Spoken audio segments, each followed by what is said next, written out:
Welcome, good morning, of course, and welcome to Don Eloy Alfaro's Oxcart factory. The Oxcart factory proper is behind you, and it was funded in 1923 by, of course, the titular man, the owner, Don Eloy Alfaro. He made this Oxcart factory with the purpose of mass producing the Oxcarts here in Costa Rica. Now we have an Oxcart here, the gazebo. As you can see, it is pretty beautiful.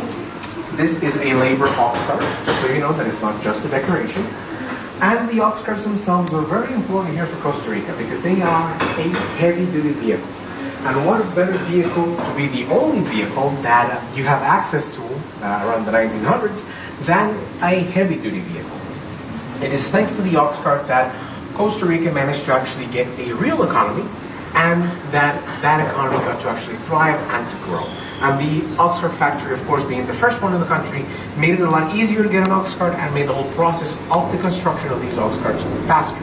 Along the grain of the wood of the tree, which means that they would cut it vertically from the trees. And they needed very thick pieces as well as very thick trees to actually be able to get these massive slabs here for working. Now, as I mentioned, these were entirely carved by hand. This one has a hub in the middle just to rotate it easily for the presentation.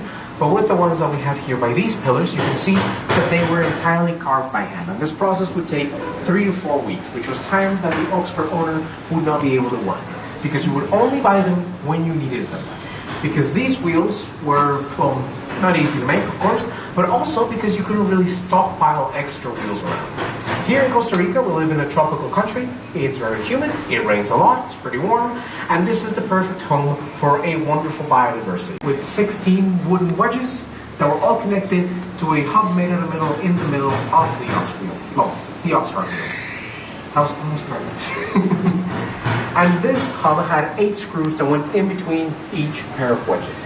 Now these screws were very important because once we tightened them, the entirety of the pieces will press against one another and fit perfectly with the process that they had here. Now this is the factory, as you can see, it's pretty rustic.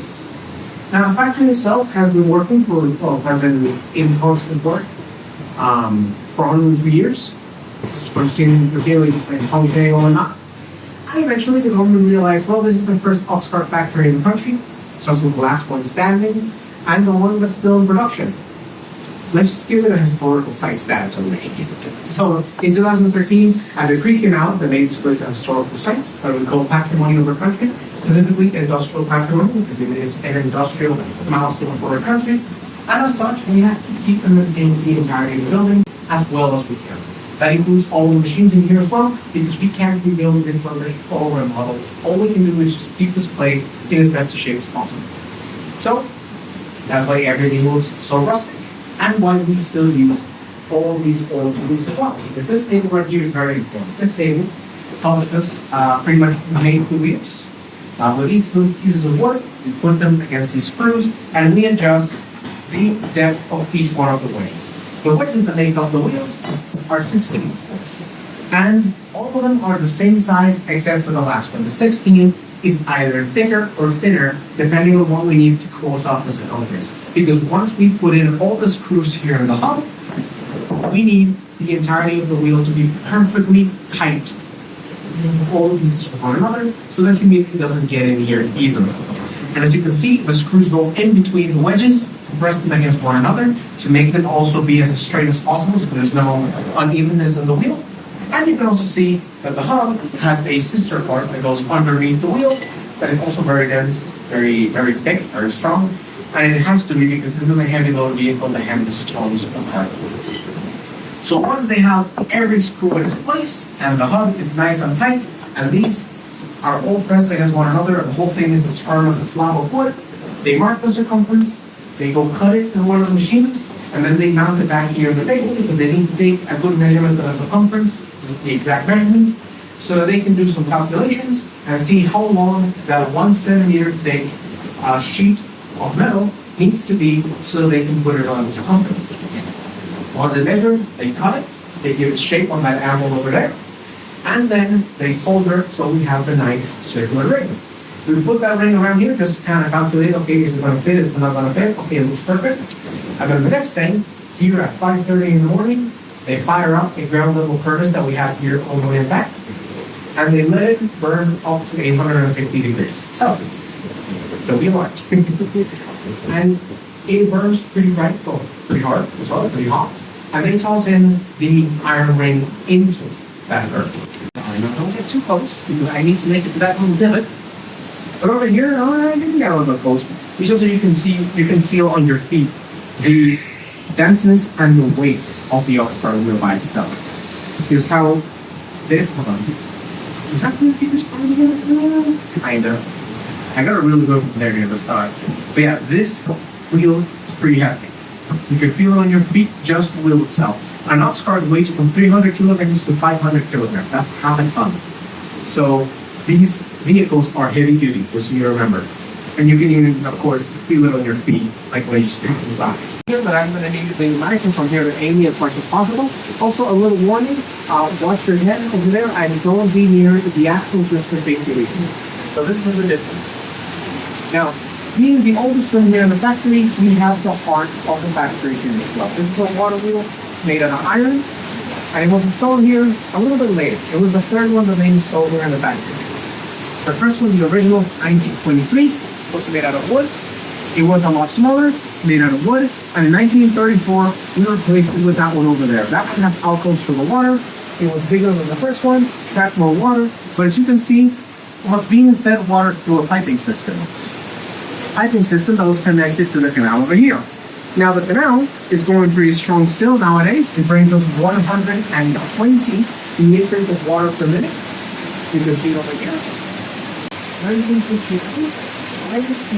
Now when they were going to start wheel work here, they will lift this lever, they will release this ventilator over here, and by lowering the lever, they will feed the water from the canal into the water wheel so that it will produce 15 to 16 horsepower units here.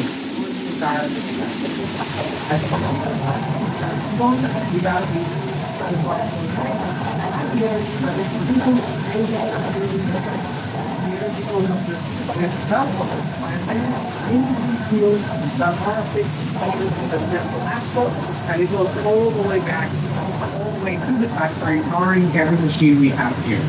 Now please stay on this side of the axle for safety reasons. Well, now let's go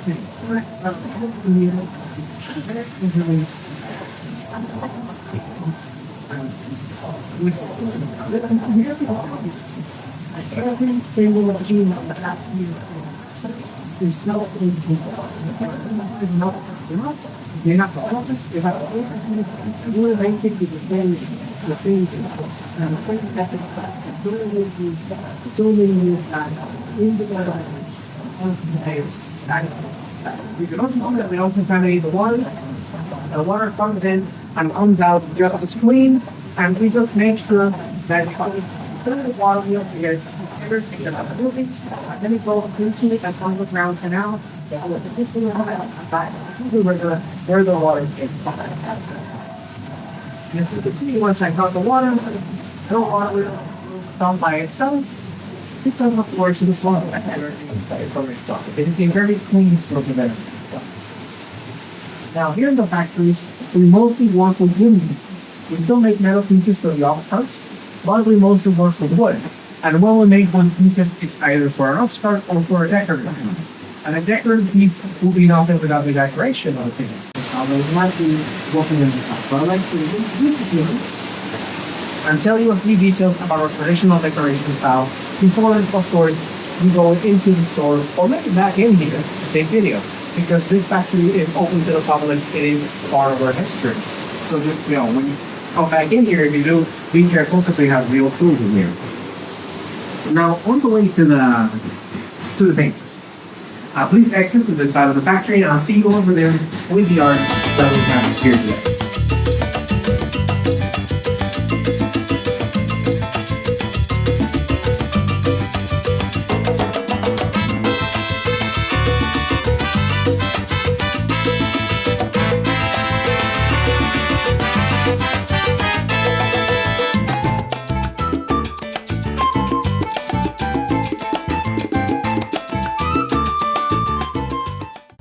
Of the process of adding the ring, and you can see that it catches fire. As you can see that the whole process here where they put it into the fire, they pull it out, they put it around the wheel, and then they have to hammer it down and douse it with the ball. The artists come here 6 days a week from 7 a.m. to 5 p.m. and they work decorating pieces all day in either what we call the ecological style or the traditional decoration style. Over here we have an artist, a very special artist. His name is Don Pedro. He has over 21 years of experience painting and decorating here. And he specializes in the ecological art. Now, this is an unfinished piece because he uses oil paint, so he has to paint layer by layer. He adds little by little the details of the creatures. He starts with the silhouette, then of course the feathers, the shape of the creature, everything. And the ecological style focuses on the animals that live here with us in Costa Rica in this beautiful tropical country. So we have sloths, we have toucans, we have parakeets, we have hummingbirds as well, all sorts of creatures, and you'll see all these pieces here in the shop as well. Other artists that also work with oil paint, well, that'll be all the artists here, but the other kind of artists that we have here in the area where the artists work is the traditional decoration style artists. Now we have two of them in today, but one of them seems to be taking a break, so we'll be talking about the one that we have here. However, before I introduce you to him formally, I like to tell you about the title that he has. And for that, I need to tell you that this, our traditional decoration style, was made official by decree here in Costa Rica 2 years ago. With it came the recognition that the style itself was born here in this little town of Sarchi. And as such, an artist can come to Sarchi and learn under the tutelage of an official artist of our traditional decoration style. And through 5 years of learning, practicing, and mastering the style, they become official artists too. So, that title, of course, is respected nationwide because it is part of our culture. And with that, I can now tell you that the artist here, do you have a question? Oh, you seem like we're... And I can tell you that the artist here to my right is Don Angelo. He is an artist with over 47 years of experience with the style. As you can see, he's a left-handed artist. And he is working right now finishing off one of the techniques of this style, which I will tell you about in just a moment. First, I need to tell you the style itself. Oh, there it goes. Oh. The style itself is really peculiar because it requires the artist to know how to mix any and all the colors that they're going to be using for their piece. And this is because the first rule that they learn when they are starting out with this style is that the background color of the piece they're painting tells them what colors they can use for their piece. So when someone buys an Oxcart here, they only pick the background color. The rest will be picked by the artist because their expertise already tells them what designs and what colors to use for the piece itself. And when they do paint something in this style, it's beautiful, but it's also something that they do kind of works. You need to hear this. Now, the two techniques that they use to bring this style to life, I think there's a problem with that volume. Anyways, the two techniques that they use to bring the style to life are, well, very visible here. The one here at the edge is what they call the spaghetti curl. That is the official name. It's called like that because it has very long brush strokes with a lot of curls and a lot of curves, and they use it to frame the rest of the piece. The rest of the piece is the main technique. The main technique is the full color curl or the full curl. That's why the style itself is also known as the traditional curl because both of them are curls. Now, this middle curl, this full color curl, is worked on 3 different stages, 3 different layers. The first one has the artists draw here the largest shapes in the piece with the brightest colors they have available. So if you see a piece like this with very bright colors, those were the first shapes that they painted into the pieces. Then, once that layer dries off, they add in the shadows, darker tones, darker colors, that add in more decoration to the piece, more definition, and very importantly, more of that floral texture that is so unique to the style. And finally, the last thing they do is adding in the border. Something that, well, is what the letters are right now. Adding in a border that limits that, not limits, but finalizes each one of the shapes of the style, of the design they did, and it makes it a lot more attractive to the eye.